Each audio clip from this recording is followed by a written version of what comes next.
Struggling to discuss sex and intimacy with your partner? Not feeling met, seen, or heard in your relationships? I'm Janelle. And I'm Andrea.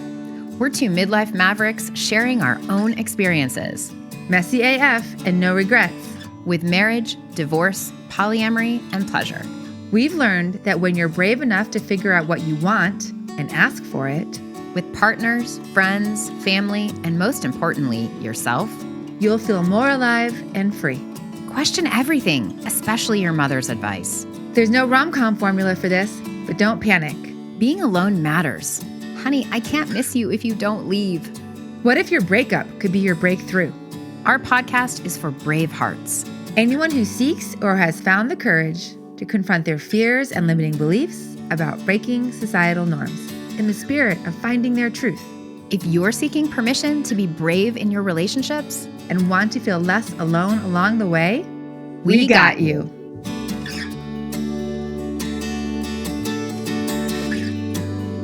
Hi, Bravehearts. Welcome to Permission to be Human. We are in 2026, and I'm Andrea. And I'm Janelle. And between seasons now, we have a tradition of giving our updates. So Janelle and I talk about what's going on for us, our most recent lessons, our celebrations, our struggles. And Janelle and I have already done that. However, we did this before Christmas in 2025, and some big shit happened to Janelle after we did this. And so we're going to learn a little bit more about that today. Mm-hmm. Yeah, it's a bonus update episode. Yeah, absolutely. It's such a bonus update. I love your earrings. Your earrings are so fun. Those are Koya, right? Yes. Koya, who was a former podcast guest, and it is an African jewelry designer. So yeah, amazing. And it looks like you have some gold lame on your shirt too, which I do. What is that? This is one of my latest caftan style outfits that I got at Common Threads, my favorite consignment shop. That's right. Oh, wow. I have not been there in a while. That's fun. Okay. Love that. I love that for you. Which is like a millennial snarky thing to say, of course, but I'm like, no, I mean it genuinely. I believe you. Okay. So Janelle, what happened around Christmas time in 2025? My dad, Jack Kinney, the one and only, is just turned 95, but he is identical twin, and his twin brother got sick and essentially passed away November 20th. My dad lives in New York, and my uncle lives in New Hampshire. Okay. So this is a big deal, right? It's a bigger deal than just a sibling dying. It's a twin.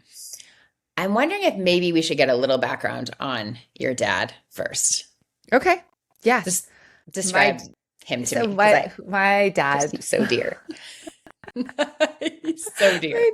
My dad is a beautiful man, very loving, very kind, deeply Catholic. He was a former Catholic priest, but also progressive, since his daughter is a non-practicing Catholic, and he loves me fully and wholly. And my dad had lived in the same house, the house that I grew up in, for 50 years. They moved in when I was 4 months old. And last year, when he was 94, we moved him at his choice into an assisted living facility. And like 3 months later, he stopped driving. And then we sold his house. So the past year has been a really big year. But let me just be clear. My mom passed away like 18 years ago. So my dad has been living alone and driving, right, all the way up until 94, which is when this massive change happened. And he not only drives, but he has activities in the week. Yeah, he goes to church every morning. He's a busy man. Yes, he's been something called Lifelong Learning. The Malloy Institute of Lifelong Learning, MIL, is a program he's gone to for seniors for 30 years. Every Tuesday, where it's like a lecture series, and you go to 3 classes every Tuesday throughout the entire year. Amazing. Yeah. So he's very active, very social, has a lot of friends. Okay. So back to your Uncle Jim passing away, your dad's Yes. identical twin. So this Yes. occurred. This occurred. This is the end of November, where Uncle Jim went into the hospital. For those of you who just listened to my update before, you know he passed on November 20th. And my dad's birthday and his father's birthday was November 29th. And so just a few Oh. days after the funeral and a few days after Thanksgiving. Yeah, so after my uncle passed, my dad was experiencing grief, but he would also like go into these like periods of confusion, but that also included like paranoia or shame, guilt. He ended up like walking out of the assisted living, which my dad has never done, and was standing Wow. outside in the cold with his jacket off. And they're like, you know, what are you waiting for? What are you doing? And he's like, oh, I'm waiting to turn myself in. So fascinating. And so did you know what that was about when did you No, ask?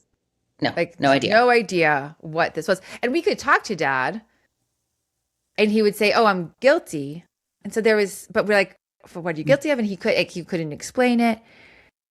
So it was a very confusing time for us, you know, and in a way, probably a more honest answer was yes, my dad was confused, but it was also very confusing for my brother and I Mhm. of like, what's going on with dad? Like, what's really unclear. Yeah. So he went into the hospital because of this. And the day that he walked outside, that was such unusual behavior on his part that they ended up taking him to the hospital and they found that he had low sodium. Okay. And apparently sodium can impact your your cognitive thought process. And so they gave him sodium. He was in the hospital overnight and then they released him and he was feeling better. Okay, great. But then the next day, he and I had a conversation and like the guilt and paranoia came back. But then it kind of like, you know, I got off the phone with him but then the next day, this is now December 11th, I got a call from the assisted living that he did not wake up. He wasn't dead, but his eyes were open, but he was not responsive. He would respond, like his eyes might blink, but he was almost in sort of like a catatonic state. Okay. So I thought he was So dying. alarming. Yeah. So it's the beginning of Right. the end, right? Okay, Yeah. so that's a reasonable assumption. So then you flew to So I see left, him. right? Like, so that was December 11th. I was on a plane. Arrived at 7 p.m. My brother, who lives in Connecticut, drove over. So he was there all day. And your dad's in New York. My dad's in New York. What ended up happening was he got to the hospital. And as soon as he got to the emergency room, he woke up and like was responsive and communicative. But he was in a very like paranoid, like looping state about guilt, about confusion, about guilt, about he was unforgivable. And so we, of course, my brother and I and his other dear friend Sandy, who was there, were like all trying to figure out, like, understand, like talk to him about it. And if we tried to like change the subject, he would get upset with us. And again, it's like such aberrant behavior for my dad. And so then we're like, what's he guilty of? Is there something that he's guilty of? Is he like know about or that we don't know about? Right. It's been buried for years or something. Yeah. Yes, I mean, did occur to me a couple of minutes ago. I'm just like, oh, that would be so alarming. Right. Like, and so At his then, deathbed. Yeah. but then what happened was that he would be guilty of, and he would say it like, oh, I'm guilty of medical fraud, or I'm guilty of not being in integrity, or I'm guilty of false pretenses. And so so it would change throughout, depending, you know, on the hour, it would change. And it would be kind of these vague things that we didn't have any clarity on. So he ended up getting admitted to the hospital. And what unfolded was a 12-day journey that he was in the hospital for. And my experience was I was with him day in and day out for those 12 days. 12 hours a day. Were you sleeping there? I was not sleeping at the hospital, but I was sleeping 10 minutes away at Sandy's house, Gotcha. the fairy godmother of my dad, who has been like a main support, friend, buddy, caregiver of sorts, this whole year that he's been in assisted living. Okay. So you were there, you were with him day in, day out. And my 12 brother days. would come and go from like, he was working full time. He's got 3 kids. He's driving through traffic 2 hours each way to get to my dad. So, Yeah. so all hands on deck. And through all the testing, they ended up finding that his body was very healthy. He did not have a stroke. He did not have a heart attack. He does not have dementia. And finally, they brought in the psychiatrist, and she's like, I haven't really seen this before, which is, of course, what you don't want to hear from the doctor when you're at the hospital with your dad. Never seen this before. No idea what to do. Which is that when he was in this state of like paranoia, he would have a hard time speaking, and it was called expressive aphasia, which is often a symptom of someone who's had a stroke. But if she asked him questions, he would know facts. He knew what date it was. He knew where he was. He knew who we were. He knew what date my uncle died. He knew he'd been a priest. He wasn't making sense in the storytelling, but all the facts were correct, which is not a sign of dementia. Mm-hmm. Yeah, fascinating. So Very what curious. she ended up essentially diagnosing him as was delirium due to bereavement. She diagnosed him as delirium due to bereavement. Okay. Mm-hmm. Which was, I don't know if that's a made up thing or not, but it was this is the only explanation of essentially the psychosis that he would go into this state. Because what was confusing was that he would go into that state. And when he was in that state of this like altered reality, he wouldn't eat. He couldn't really walk, couldn't go to the bathroom by himself. He was just like in it. But then he would pop out of it. And when he popped out of it, he could eat, he could talk. Okay. Let's just stop there for a minute. So in a sense, he's moving between states, not by his own will. Correct. And they're very different, huge contrast, and also very confusing to you. And so was the doctor addressing that idea? Because not only did he have delirium due to bereavement, he also was fine some of the time. Right. So this is why it was like a delirium psychosis would be like another word, which is like in one state and then out of another state. It was as if he was between worlds. And he would go, to your point, back and forth between worlds. What I thought many times was that he was like, am I going to die or am I going to stay? Right? Like that was an assumption that I made along the way. So prior to going into the hospital, my dad would walk on his own, didn't have any mobility, like didn't have a cane, didn't have a walker, anything like that. And mobility is very key to being released from a hospital. If you don't have mobility, you have a place, like for example, at the assisted living, there's a standard of mobility that you need to meet in order to be there. And in my dad's case, when he was like in this delirium, right? Like he couldn't be trusted to like walk and move around and get out of bed safely, which meant he couldn't go back there, even though when he was in the non-delirium state, he could do those things. But it was like, so that's what we were really the confusing part navigating. Yeah. And they couldn't trust that. And so, they had to cover themselves, right? Obviously. Yes. Okay. So what to do with him? Where to take him? Is he done? Became But then the question. Yes, that became a question. But also within it, and this was the part that was like so wide-eyed from our experience, was that like every other day we did think he was dying. And sometimes a couple of times. Because he would go from a delirium state. They ended up, to get him out of the delirium, they prescribed Haldol, which is an antipsychotic. And that brought him out of the delirium, but then it did impact him going into a catatonic state.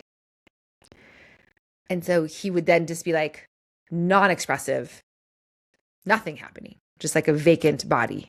Okay, so now I'm hearing 3 states. I'm hearing delirium, catatonic, and normal. Correct. Yes. Okay. So the It's a catatonic state lot. is really wild and uncomfortable because you're just like, a slack jawed, eyes open, no expression happening. And in those moments, it was like, okay, well, maybe he's going to die. But then it became like, okay, well, is that has quality of life? Is that what he's going to say? But then he like popped out of that state. This is all happening in like a 24-hour period of time. And then the next 24 hours, it'd be something different. So like I would show up in the hospital one morning and he would be catatonic. We'd like figure out all the different things to try. And the next day he was fine. Okay. Got it. And then the next day he was fine. And then he would start to fade. And by the end of the day, he was back in a delirium. Okay. And during this time, there were several times where I did think he was dying, and I would be doing like just sitting with him, praying over him. My brother would be there. He'd be like on FaceTime, or he'd be there, and we'd be like, "Okay, Dad, like we love you. We're here for you. Whatever choice." Like, and then something would happen, whether it be overnight or that moment, and then like he would kind of bounce back. And it happened enough times that I was like, "Oh my gosh, this is like the boy who cried wolf." Except that I'm never not going to believe him crying wolf. Like if I think he's going to die, I'm going to believe he's going to die. Like I'm never going to be like, "Dad, you're kidding." Right. Like stop pulling our leg. Stop pulling our leg. So like the emotional roller coaster that I was on and that our family was on was so intense. Yes. And this is, okay, so two things. One, were you telling him or releasing him in some way? Were you saying it's okay to let go? Or, yes. I assume, okay. And also, I think this is what I remember that resonated with me so much as we were voxing back and forth during this time with you, was that it can be so exhausting because basically you end up saying goodbye 16 times, right? Yes. So you're like going through the death again and again, and then it never happens. And then you try again and it doesn't happen. And so, of course, it's good. He's still alive. And you're basically experiencing the potential emotional distraught state of someone dying repeatedly. Yes. So really challenging. I was definitely like in grief, in joy, in grief, in joy. And as someone who is very in touch with my emotions, like I was very comfortable being in the grief of like, well, two things. One, I was very comfortable with my dad dying. I thought he was going to die. I was okay if he died. He and I have an amazing relationship. Like there's nothing unsaid, right? My mom who died 18 years ago, who he's always been like, I can't wait to be reconnected with my wife, with Phyllis again. I was like, Uncle Jim's up there. So I was like, Dad, I said like many times, I'd be like, okay, Dad, like left turn, right turn. It's your choice. If you want to go left and go with Mom and Uncle Jim, we totally get it. Understand. And if you want to come back to Carrick and I, great, but come all the way back. Right? Like the in-between is kind of tough. Okay. So what happened next? So they had given him the Haldol, which put him into the catatonic state. Then they gave him Ativan, which takes you out of the catatonic state, which it did. But then when they gave it to him again, it put him into a sedated state, which meant that he wasn't, this is what we learned, he wasn't catatonic because even though he looked it and that his eyes were open and vacant or closed and like slack-jawed, he had like movement in his hands and feet. And that was considered a sedated state, slightly different. And my friend Anastasia and my cousin Sandra came on a day when he was in a sedated state that they were just like talking to him, even though he wasn't responding. And then his eyes opened and it looked like he registered them. But for the next like 6 hours, he wasn't like talking or anything, but eyes open. And then he started to fade again. And my friend Anastasia and I were together by his bedside, like praying over him, playing like Catholic music, saying the prayers. I said so many Catholic prayers, Hail Marys, Our Fathers, had a little chaplet playing that my cousin Melissa had sent us, just to be like, okay, like you're here, Dad, like we're here. But the other very confusing thing was that when he was in the delirium state, his faith was not comforting to him. Which was, again, super confusing to my brother and I, and part of the anguish, which was that we had just thought that Dad was going to die peacefully because he has such a comfortable relationship to death and his faith and to God and like mom's in heaven and it's all right. So we kept waiting for like the white light or like final words of like, I love you and like life was amazing or like whatever he was going to say. But in the several times that I thought he was speaking his last words, like one of them in particular, he was like, I plead guilty. And I was absolutely distraught because I was like, wait, I thought we had moved past that, but we hadn't. And so then it kind of was like, okay, you can't be dying. I just had to go to like, you can't be dying if these are your last words. Like, I just have to trust that. So like I went home that night, but cried and cried because I was like, I don't know what's happening. The next day, got to the hospital and he was with it. It started to fade again. Had my brother on the phone. And I said, Dad, there's no police coming. There's no jury. There's no way to turn yourself in. Like, what is it? Like, what do you need to navigate this? And he said, well, at least if I wrote it down, my intentions could be like seen or heard. So I was like, great. Here's a pen. Here's a paper. And he wrote it down. And one thing he said was like, I plead guilty, Jack Kinney. And as I had mentioned, he had mentioned medical fraud as one of the things he was guilty of. So then he wrote something else down and he goes, where am I again? I said, Mount Sinai. And he wrote, I plead guilty. Oh, no, I am responsible for all of my debts that I have incurred while staying in the hospital at Mount Sinai for these 10 days. At that point on that day, I had started to figure out that because of the delirium, and for those of you who have spent too much time, in a hospital, right? They do an incredible job at healing parts of the body. But what it's not very supportive of is the parts of the body that need rest and that need quiet. And so my dad now has been more than a week in a hospital. He's got a roommate that there's beeping all of the time, right? So someone bends their arm, then the IV starts to beep, right? There's just a screen between him and the person next to him. And so if the doctor was coming in to talk to the person next to him and they said, what's your name and date of birth? My dad would answer. And I'm like, Dad, if you can't see someone talking, then they're not talking to you. But then he would hear a sound and he'd be like, blah, blah, blah, and say something. And I'm like, Dad, that's an alarm that's going off outside in the hallway. Like, no one's talking to you. So what I got, because I was with him every day, like watching, listening, tracking, I finally, and like talking to him, I finally got to sense of like, oh, Dad, you're hearing a sound and in your delusion, you're making a story out of the sound. That it's a siren coming for him. Yes. Oh, wow. Mm-hmm. Or when someone came in and it was like the cardiologist team, like the two guys were wearing black sweatshirts. And so he interpreted that as police. So and scary. So like, oh, okay, at least I can see that I got the impression there wasn't something from dark deep in his past. Yeah. But it was like this like influx of all these signs and being between dimensions and not being able to determine stuff.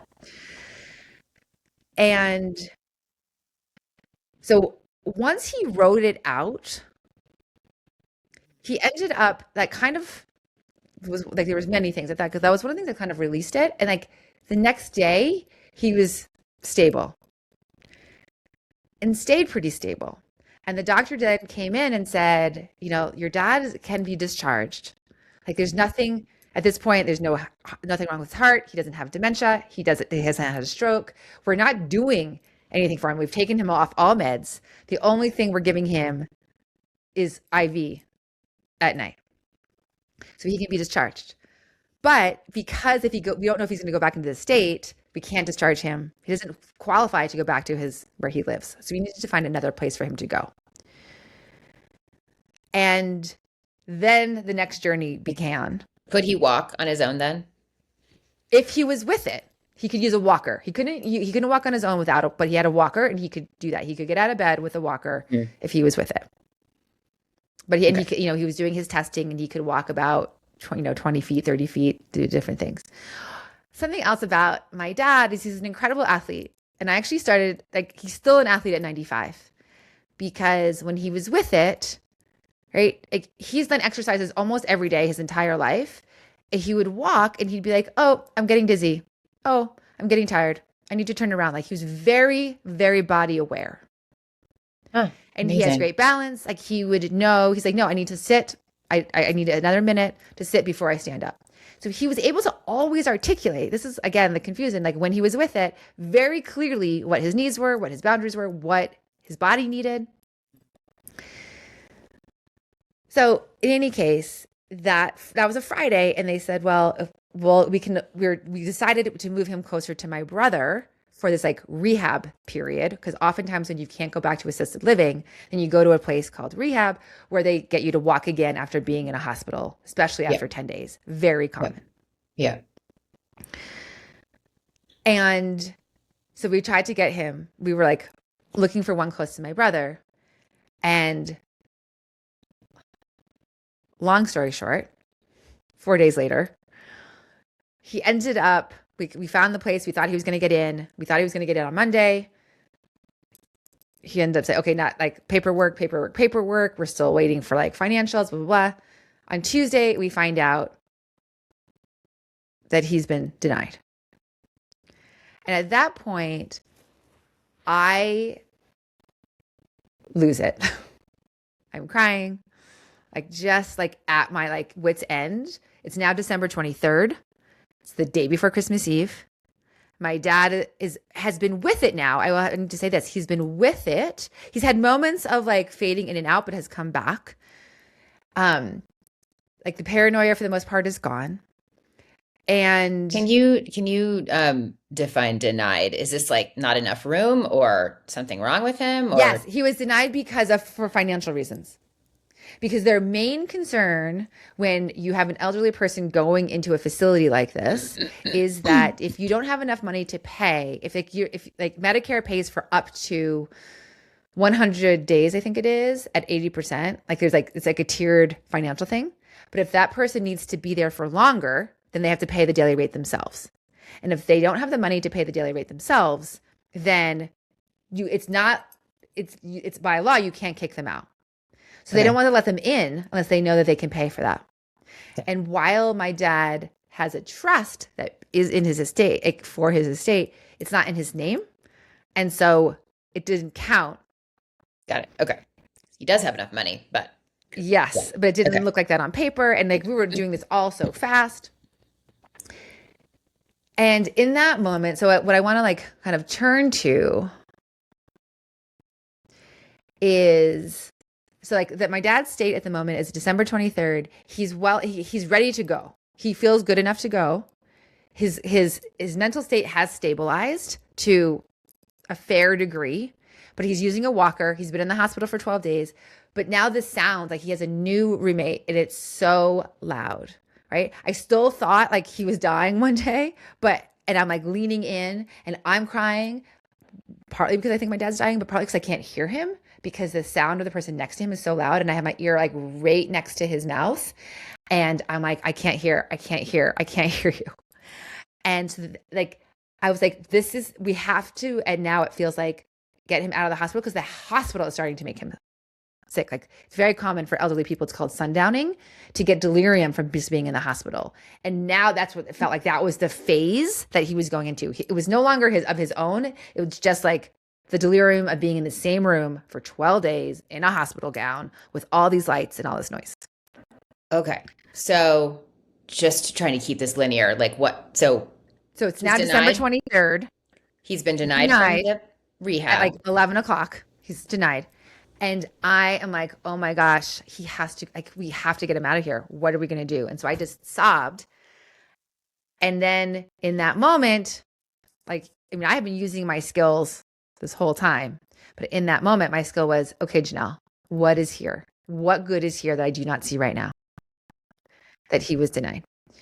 And I'll say to Braveheart right now, like up to this moment, everything I'm describing was very hard. It was emotionally like this roller coaster, but I had actually felt from my perspective that I had prepared my whole life, and especially my last 3 years as an erotic wellness practitioner, of cultivating deep presence with my clients, that my ability to hold devotional presence day in and day out for 12 days, for 10 days, 12 hours a day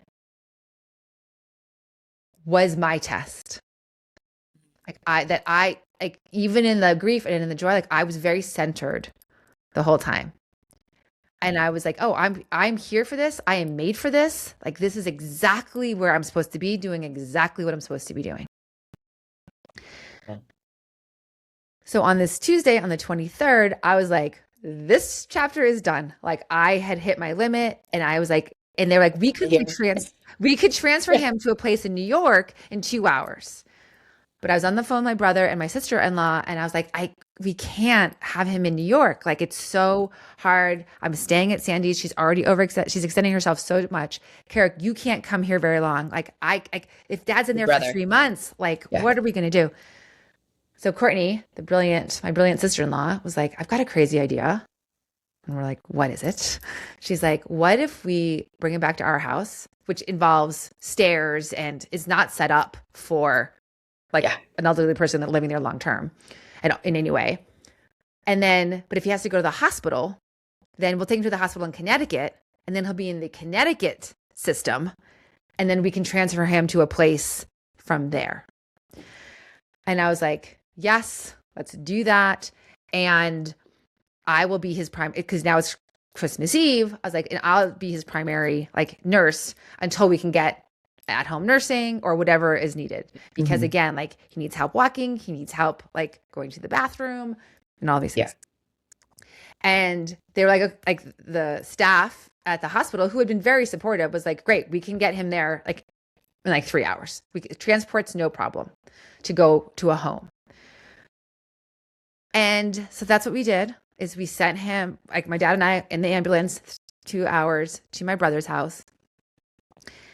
And from that moment forward, like everything like started to change. My dad was very aware that he was at my brother's, felt and expressed the gratitude and the gift of being able to be with family at this moment, especially during the Christmas season. But that he said, quote, I am like a ship passing in the night. I will not be a burden here. I will not stay here, but I'm appreciative that I get to be here for right now. Same. That was within like 4 hours of like he and I like being there. So at your brother's house. At my brother's. Yeah. And again, like, so when he got delivered, when we arrived there, like the transport people had to like carry him up the stairs, like in a chair, because the room that we're staying in is upstairs, because all the bedrooms are upstairs.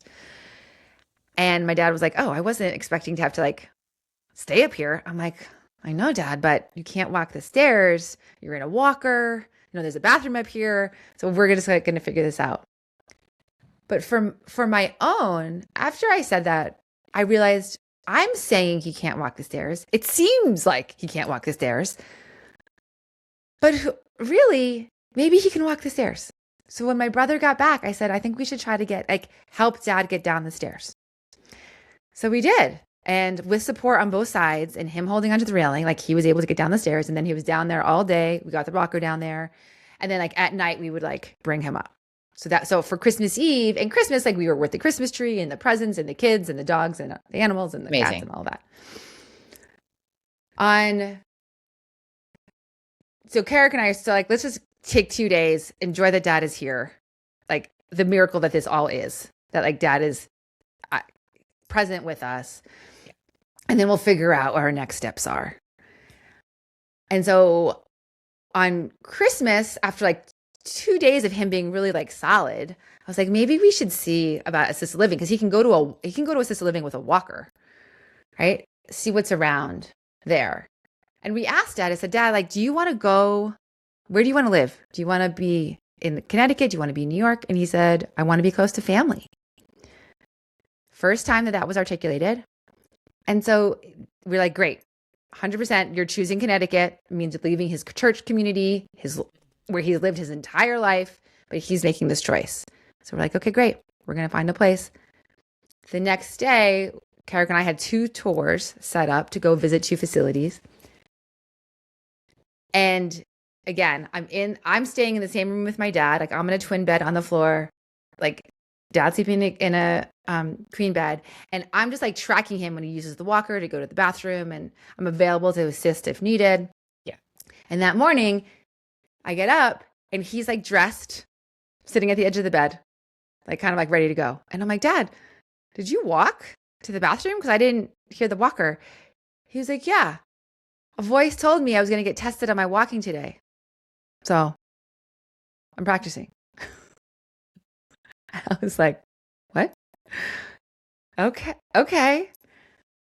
So from that moment forward, he didn't need assistance walking down the stairs. He didn't need assistance going to the bathroom. He never used his walker again, getting dressed on his own, doing all of these things, which then 100% changed what he needed for care. So we went on the 2 tours for assisted living.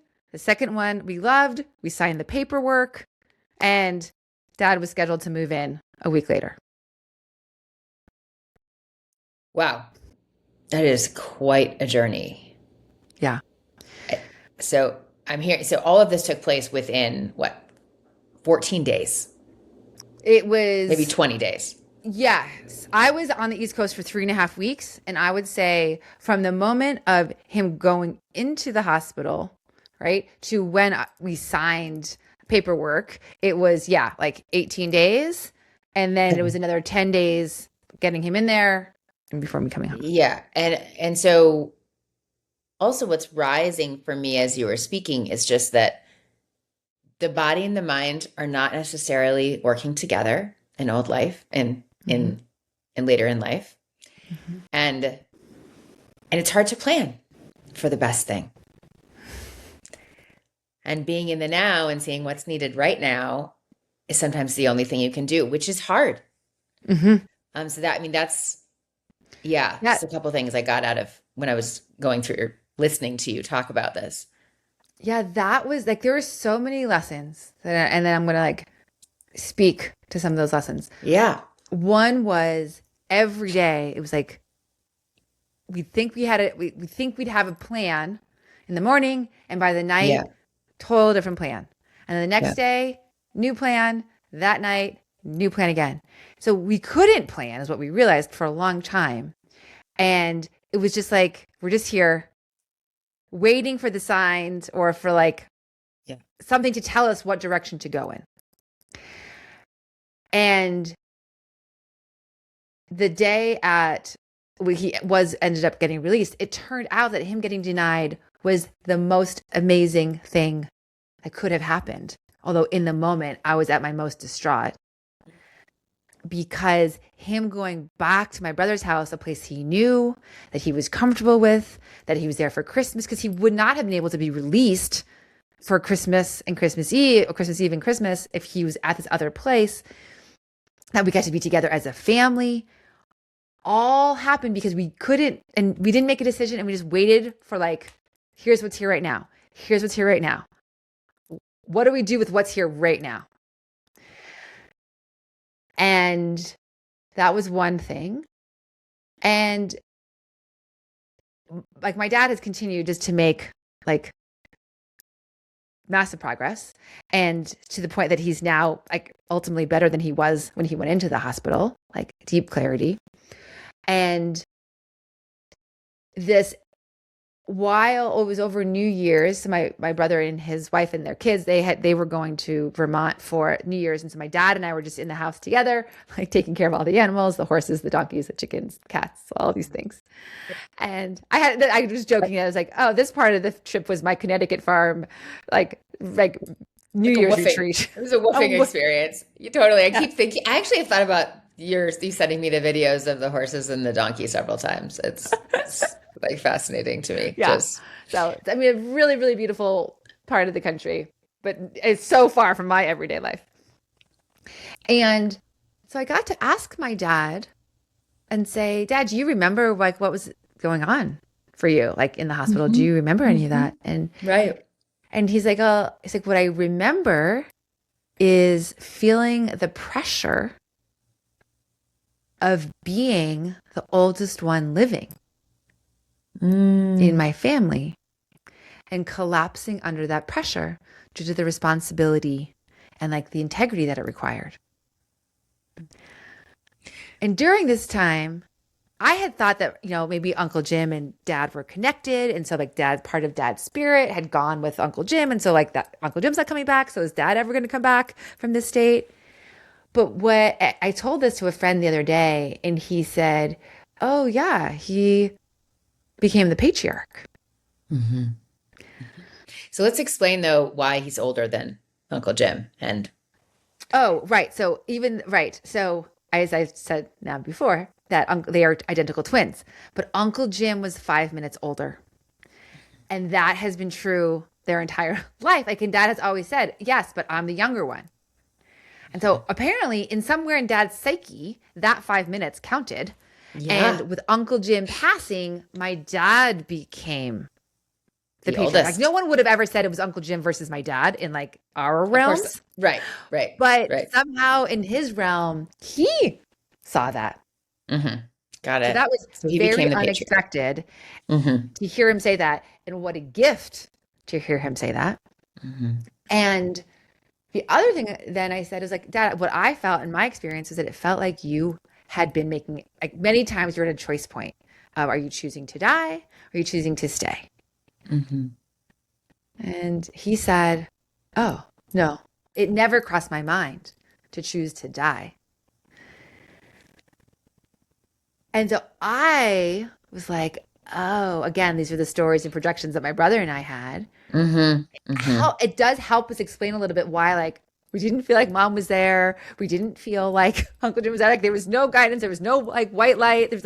Because that actually wasn't what was the debate. Was like, it was him just, like, getting into realignment to being the patriarch. And what I could feel in the moments, but I have more clarity to speak to it now, is he just had ego death after ego death after ego death, right? This was a deep medicine journey that he was on.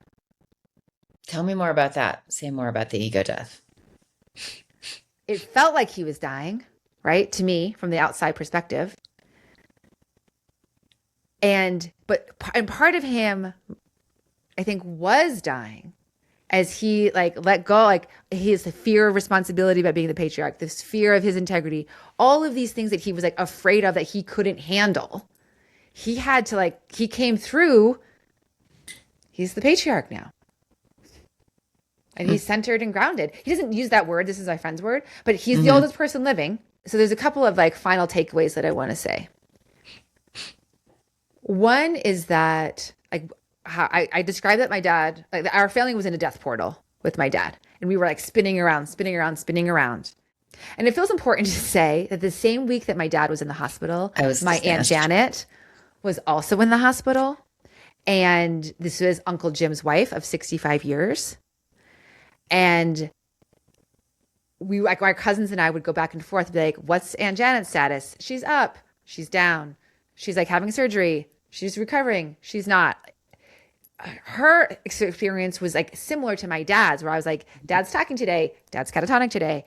So it was a wild time at our family this week. Aunt Janet passed away the day that my dad was released from the hospital. And what it felt like was, oh, here was the death portal, right? Aunt Janet went through to be with Uncle Jim. And of course, these are all my projections, right? Like, you know, is there what's happening? But this is like just my feeling of it. And Dad came back on this side. And it was, but not only did Dad come back on this side, but as I said, like I was prepared and comfortable with the idea of him dying. The thing I never possibly imagined could happen is the thing that happened, which is that he would come back and be better than he was before, living closer to my brother, closer to his grandkids. And which is what my brother wanted, which is what he wanted. And I want to name, which is what I wanted, but I express it differently because early in November, I had said out loud that I want to go to Haydn, which is a spiritual mystery school in New Zealand. It's a 6-week school, and now it's in February. So I told my family, February and March, and I told my family at Thanksgiving that this is what I was going to do. But one of my main concerns, right, was my dad in New York. It's a lot of work on Sandy. She had taken so much on. If anything happens, like I see my dad sometimes more than my brother does, even though I'm in Denver. And so that was weighing on me. And what feels like happened, and this is how I would describe it in this like spiritual way, is that there's a fabric, right? The fabric of all of our desires. And I like pulled on my thread, my desire to say, hey, I want to go to New Zealand. And there was 2 unspoken desires, which is that my dad wanted to live closer to his family at this point. He had chosen to not before, but he was ready to now. And that my brother wanted my dad closer, right? And when we went into this mystery, to this 3.5-week mystery, I spun around up and down into the land of uncertainty and into the dark. When we got spun out, the result and the outcome was beyond my wildest dreams and imagination. Like I just could not imagine the outcome being as good as it is after what we went through to get there. And so my takeaway is that like all of our desires are connected. And the more we speak to our desires, then the more other people's like desires are connected to them, their desires come through. So either if you can't speak to them, then you're kind of needing someone else to speak to it.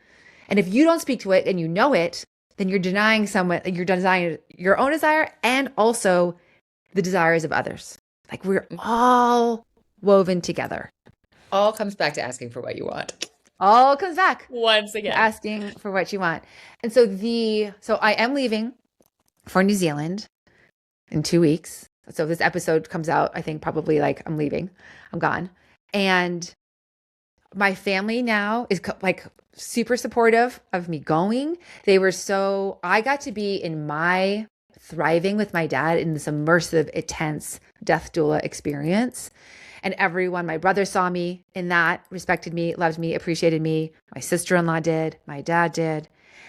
And now I'm going to leave and my brother gets to be in the thriving of, he like picks up my dad to come back and watch the football games, take him, go to dinner sometimes.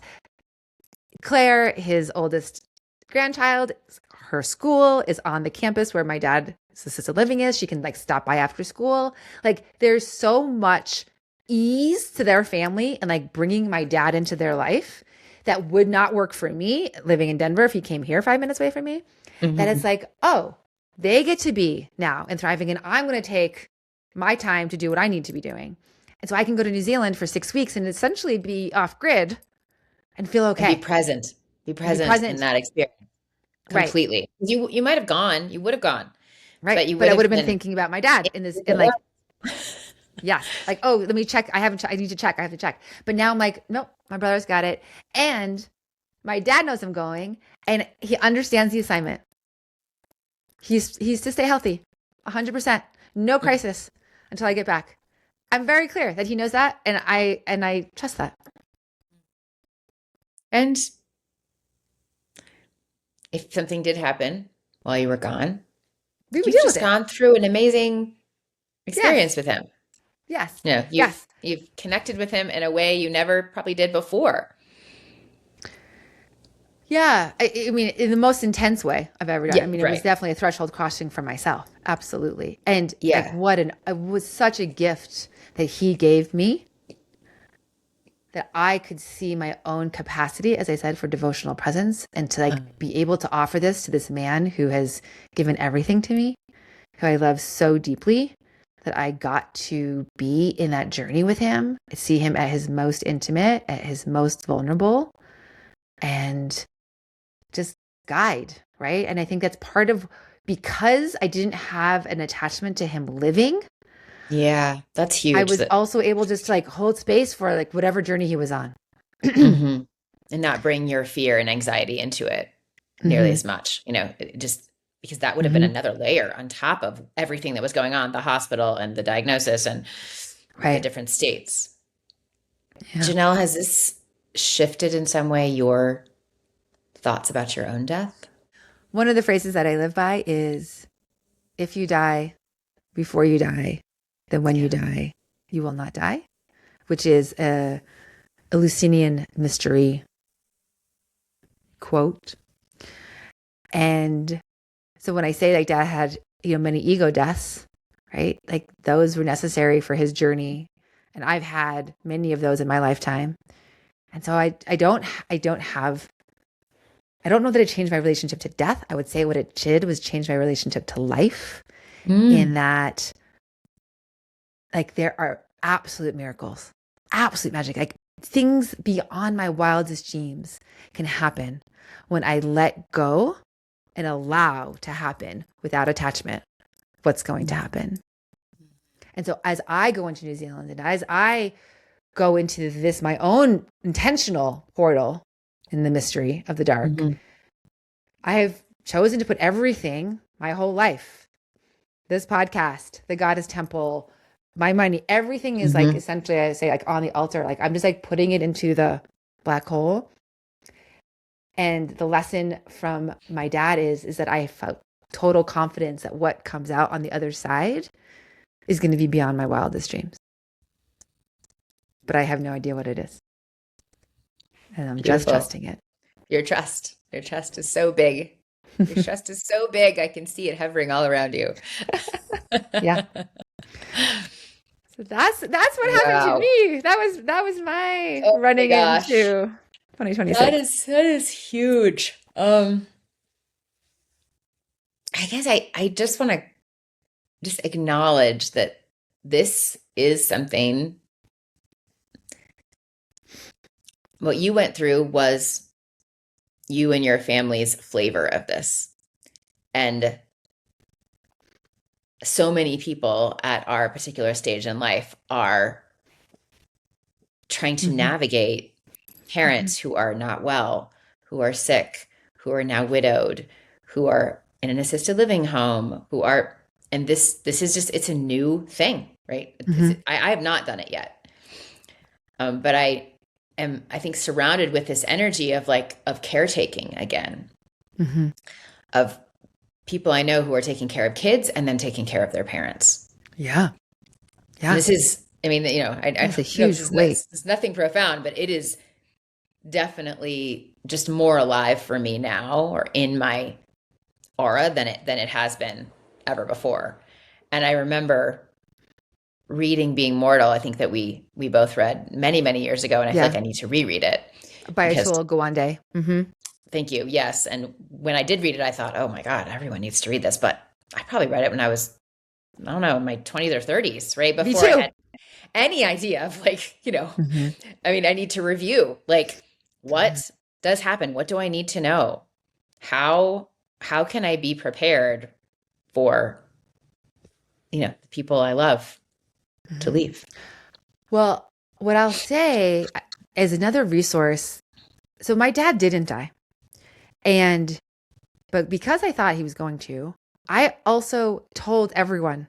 I was not alone in this. I guess my brother, of course, I was not alone on any level, but I had all of my friends on the journey with me of he's good, he's not, he's catatonic, he's this, he's dying, he's not, I don't know what's happening.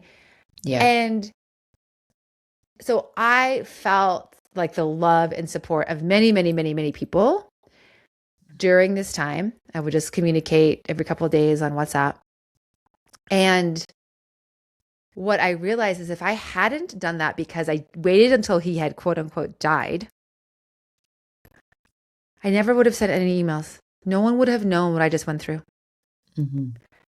And we as a culture typically grieve silently and grieve alone if we grieve at all. And I did a huge amount of grieving during this time in community. Yeah. And my dad didn't die, but I was still allowed to grieve and to be held and witnessed and seen. And that was part of my healing journey to come out of that experience, to come back to Colorado after 3.5 weeks, and everyone already know to some degree what I had been through. Yes. Candles burning. Candles burning. Candles are burning for days all around the world. Yeah. So my takeaway for you, brave hearts, is regardless of if it's about, an aging parent, if whatever you're going through that's difficult, is my recommendation is to share it so that you feel less alone. And especially sharing it with someone who can hold it without trying to fix it. Right? No one could fix what I was going through. I just needed to be witnessed in it. And that was deeply, deeply, profoundly healing for me. Beautiful. Wow. Yeah. What a story. Thank you. Thank you for sharing that. And I think helping anyone who's listening potentially. Yeah. Thank you for listening, brave hearts.